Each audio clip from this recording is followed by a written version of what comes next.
Yes, amazing stuff. I'm scared. Anyway,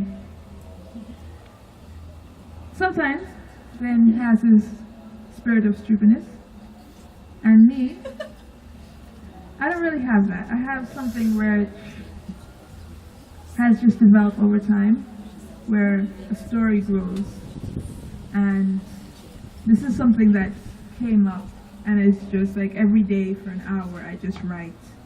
And let me just give you a little precursor. This story is based in the future, not too far future. It happens after something called the cleanse, but we don't really get into it.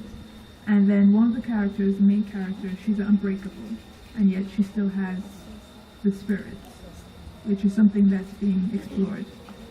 And she so happens to have trained to be a giver of pleasure.